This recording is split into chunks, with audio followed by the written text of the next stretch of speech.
Hey folks, I'm your host BKP. Good morning. Beautiful Monday morning, and at 8:30 that means it's time for Monday Morning Quarterback.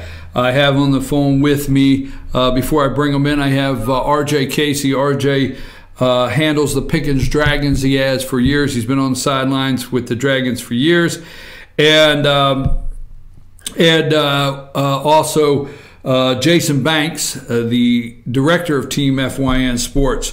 But we're going to start out this morning, Monday Morning Quarterback. We're going to start out, RJ, so Pickens couldn't get past Heritage. Let's not take too much time up with that. We knew that was going to be a tough game, but that puts us in the play-in game tonight. Tell us the details on that play-in game, RJ, for Pickens Dragons. Well, it's going to start at 7 o'clock. It's going to be played at North Murray. At their stadium, and Pickens or Southeast Whitfield won the coin toss. They held a coin toss after all the games were completed. Northwest Whitfield's regular season was done, so they had their bye week. And Southeast played Ridgeland, and Southeast won the coin toss, which meant Pickens is playing Northwest first at 7 o'clock. The winner of that one is in the playoffs. The loser then plays Southeast Whitfield in a winner go home situation. So who won the coin toss? Let me clear this up. Who won the coin toss? Southeast Whitfield won the coin toss. All right. So the first 5-minute matchup will be against who? Pickens and Northwest will play each other. I think they said it's 2 5-minute halves. Right. And then they'll play 2 5-minute halves, Pickens and Northwest. Now, whoever wins that will play Southeast Whitfield, right? No, the winner is in the playoffs, and then the loser of that first game then has to turn around and play Southeast Whitfield. The loser of that game will have finished 5th in the region, and then the winner goes on into the playoffs, and then it becomes who beat who. So say for example, if Pickens beats Northwest right first, they're in, and then Southeast beats Northwest, Pickens would be the 3 seed by virtue of their win over Southeast during the season.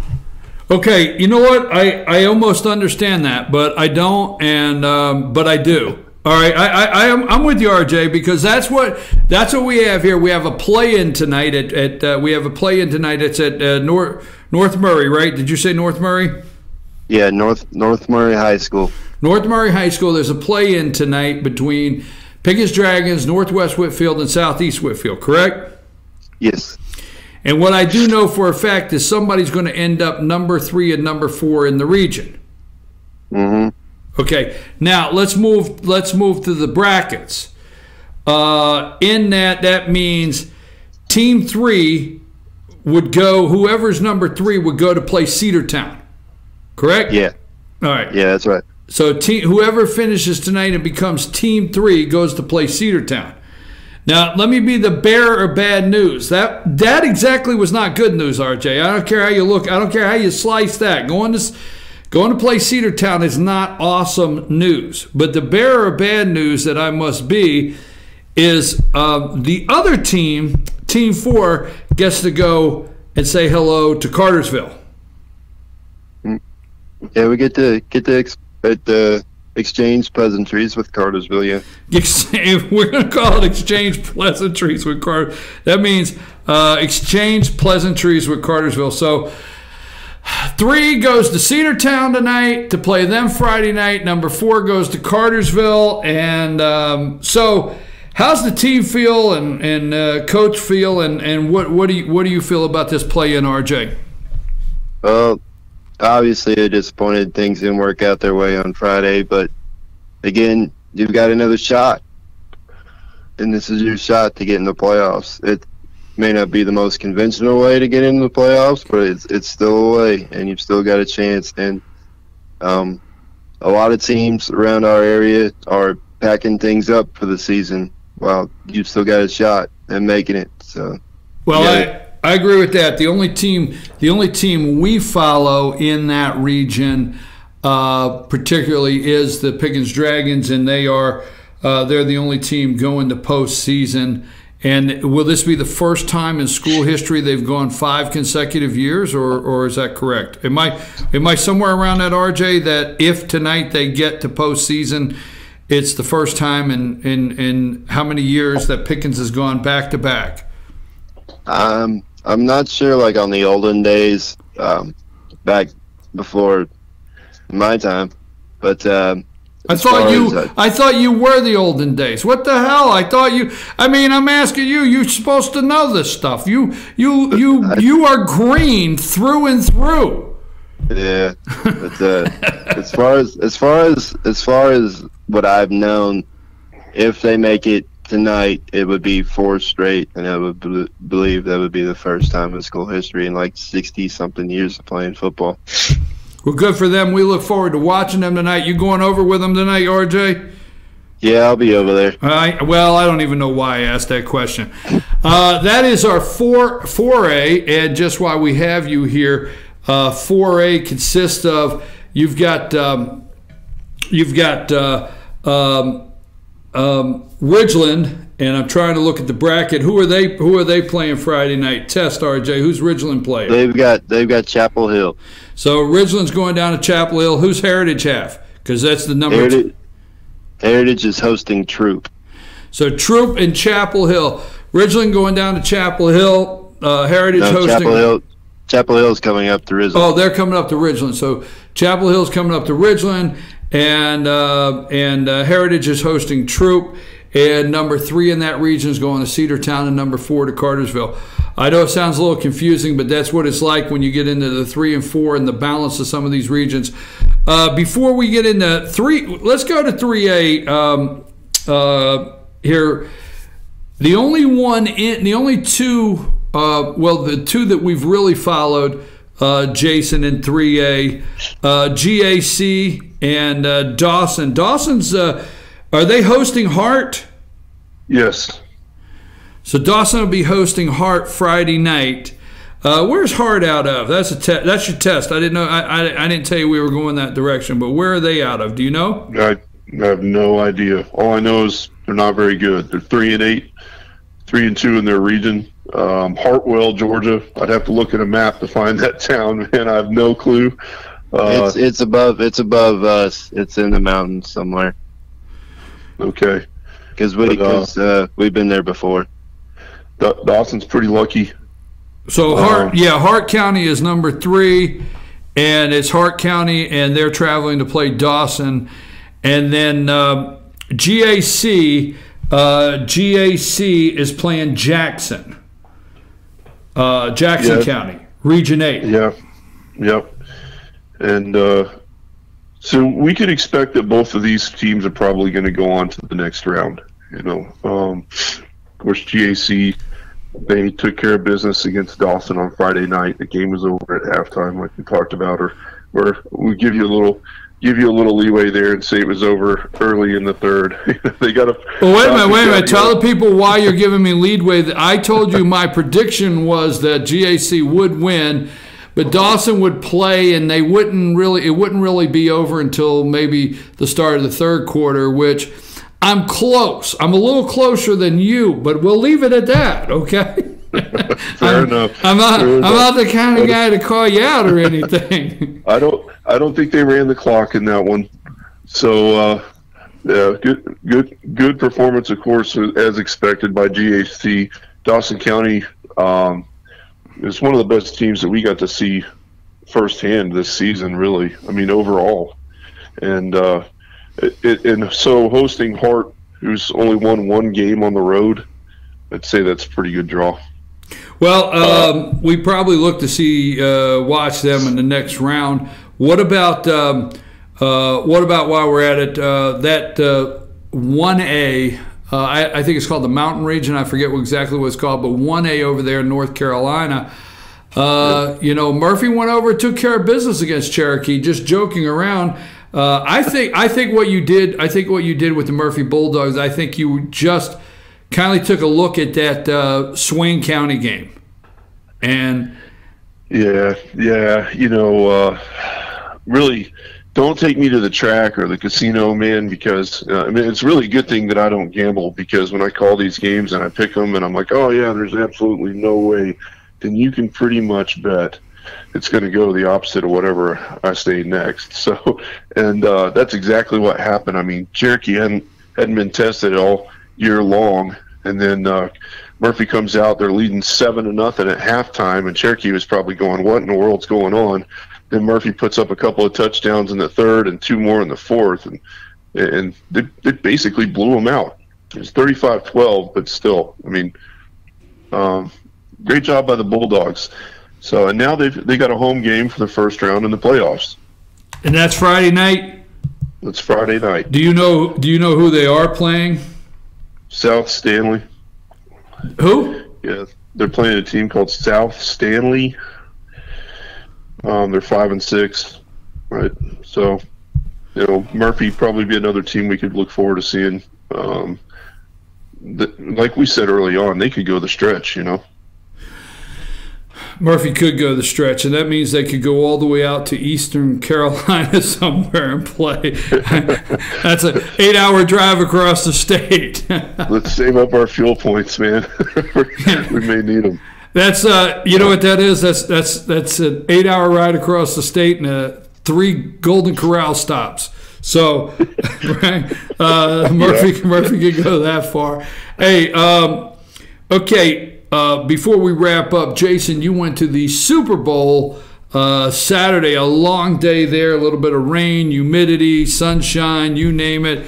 But you started at the 6-year-olds and went all the way to the 11-year-olds Saturday. Long day. Just give us some highlights and tell us a little bit about that. Some of the teams that were in the Super Bowl Saturday up here at Fannin County. Okay, great. So just run through it real quick. The 6-year-olds, East Hall played Fannin. They had a quarterback. East Hall had a quarterback. I think after a while we started to think maybe the play was drawn up. He'd fumble a snap, and then he'd pick it up and he'd run 60 yards for a touchdown.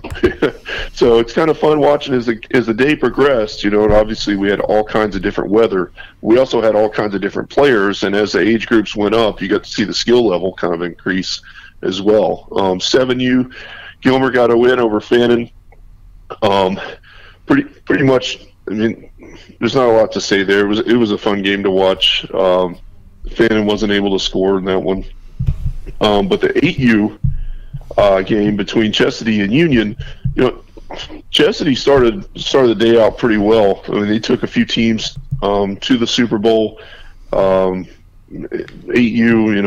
the Chesadee team was able to score well, but Union, those 8-year-olds from Union County, I'm telling you, 8 years from now, 9 years from now, they're going to be a scary team to play if they hit as hard as they do at 8 years old, because they were putting people down. I mean, there was one point when the Chesadee quarterback got hit so hard, everyone was rushing to help him, and he laid there for probably a good 3 or 4 minutes before they got him up. So it was kind of scary.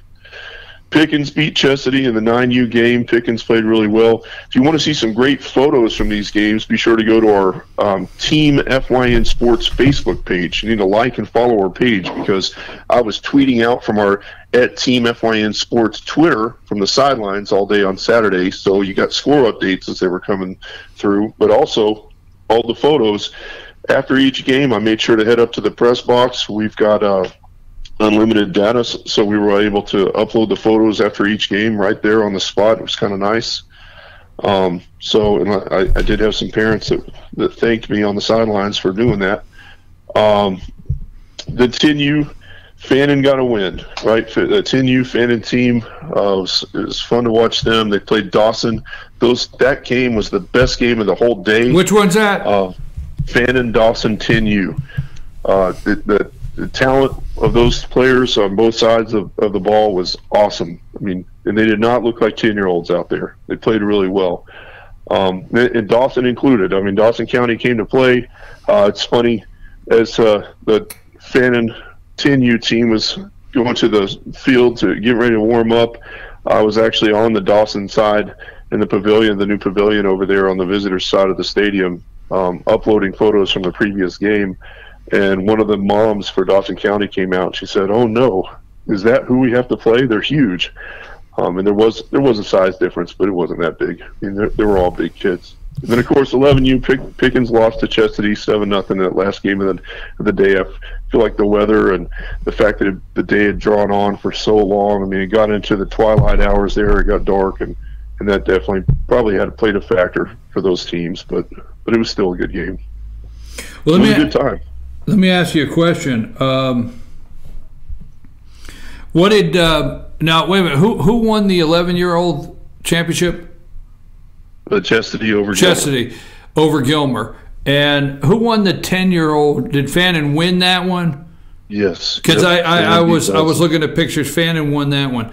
Yeah. You know, that was a great day. Believe it or not, when you start getting into 10 and 11-year-olds, you start seeing some of the athletes that are going to go through the middle school and what some of these high schools have to look at in 3 or 4 years. So you got to see where the skill players are going to start developing. Did you not?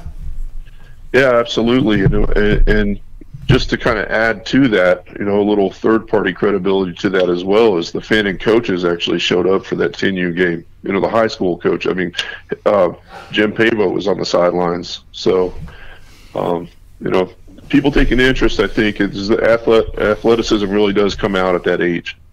Well, you know, let me ask you, RJ, for you, I know you really can't get out of the Pickens, get out from under your Pickens hat, and I know how that is. But what is one of the players that you watched this year play in any of these games throughout the region that you really enjoyed playing that is not on the team you cover? Who is that for you, RJ, that you really enjoyed watching play? This season or overall? Just overall this year that you were able to watch play. You know, a lot of times we get to go watch these other teams play. And who this year for you was that player that you enjoyed watching play? I really liked watching the one running back from Brisbane, Markeith Montgomery. He's really good. He's a two-way player, plays both offense and defense. He is the reigning defensive player of the year for 4A. He's committed to Kennesaw State, and he had a good night running the ball when Pickens played, and he's been really good the last several times we've been able to see him. And he's also a good young man, and I think he's going to do some really good things at Kennesaw State. What about you, Jason? What is the player that you really enjoyed watching play this year of a team you didn't cover? Well, I got to say Cole Wright. You know, I mean, hey, wait a minute! What am I supposed to do now, man? Go ahead. Nate Umberger would be my defensive pick. He was the hardest hitting player that we saw play. But Cole Wright, come on! I mean, he could have played for just about any team in the region as a starter and would have had a major impact on the way they played football, their whole offensive scheme, game plan, and also if they won games or not. So I think Union's fortunate to have such a good quarterback coming up in their sophomore, Pearson Ellison. So Cole Wright's going to be missed. Well, you know what? He will be missed, but let me just say this about Union before we close our Monday morning quarterback. Don't forget tonight, folks, follow us, Team FYN Sports, at Team FYN Sports on Twitter. RJ will be over at North Murray giving you all the highlights by the mini playoff game over there, Southeast Whitfield, Northwest Whitfield, and the Pickens Dragons. So you want to tune in. Team FYN Sports, he'll be hitting everything out for you. Also, guys, before we go, I have to tell you, I've enjoyed, now I'm not going outside the box here, I've enjoyed watching over the 4 years Jacob Brumby develop as a mature quarterback that handles his team. No matter what happens with the Pickens Dragons tonight, I've watched this guy go from having a high-powered running game where he gives the ball off and he's got a guy running for 300 yards in a game to a balanced offense that he's operating this year with some young guys. So my hat's off to Jacob Brumby for, I'm just going to say, what I call the most mature player I've watched over the 4 years. But I want to go with Umberger also as far as hitting. I think over in Dawson, I got to give that to you, Jason. Umberger can hit somebody, you know. Yeah. And so I'm gonna back you up on Umberger, but I'm gonna tell you, I think Cole Wright up in Union, it's a true 2A school. We heard last week they're going to petition to play down. That's a true 2A playing in a 3A, right? And we heard that they're going to petition to play back down in 2A. Cole Wright under a big front line with a couple power backs behind him, just to keep it, shake it up a little bit. There's no telling what this young man can do. You agree? Absolutely. Yeah. He's ridiculously efficient throwing the football, too. Well, he can his draw play is great. His draw play is great up the middle, 15 yards, and then starts moving around. His takeoff around the side, his stride is like a 3-yard stride. It's just enormous how he can get around and outside of a front line and a defensive line like really nobody I've watched. And I do know all the accolades and things that go with the Trevor Lawrence down at Cartersville. I do know that. But at the same time, you put a Cole Wright in one of those schools in one of those positions, I think he's the athlete that can play anywhere. So what do you say? Yeah, I agree. On the offensive side of the football especially. Yeah.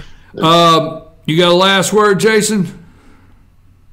Just follow us at Team FYN Sports Facebook. Go like us on Facebook. Follow us on Twitter at Team FYN Sports. I know you're probably about to say all this as well, but this is so important. We're out here working really hard. We want to make sure we highlight these athletes, these kids, in a positive way. And while we're out here doing that, we'd love for the parents to share the photos that we post online, the stories that we share about these guys, so that the word gets around about what the programs and what these students and coaches are doing. RJ? Yes, sir. The Dragons would probably hope to go over to Cedartown, but I will tell you this. If they go down to Cartersville, I got to go down there and watch Trevor Lawrence. I don't want to get in trouble with my friend Coach Parker, but if they go down to Cartersville, I might have to go down and watch Trevor Lawrence play football Friday night. Right, Jason? Yeah, I'm going to carry maybe a marker and something for him to autograph if I can pull him to the side. Yeah. The guy's going to be playing in the NFL someday. Come on. Guys, this is Team FYN Sports Monday Morning Quarterback. It is playoff high school football, Region 4, Quad A, 3A, Region 6, and Region 7 there.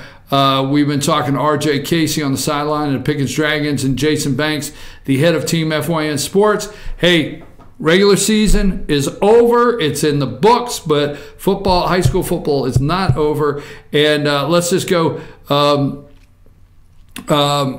Let's just go with this. Look for about 2 weeks. Follow us on Team FYN Sports for our winter sports show we're getting ready to do. If you're interested and be a part of just getting on and bantering about some sports, okay, of a sports show, a weekly sports show here at Team FYN Sports, get in touch with us today. Find our Facebook page, send us a message, tell us you want to get involved. Hey, you guys have a great day, all right? We'll see you later. All right.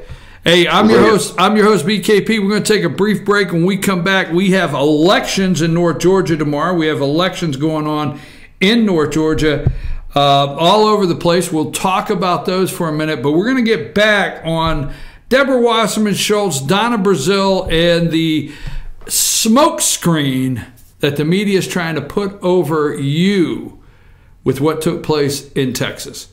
Take us a break, Sam.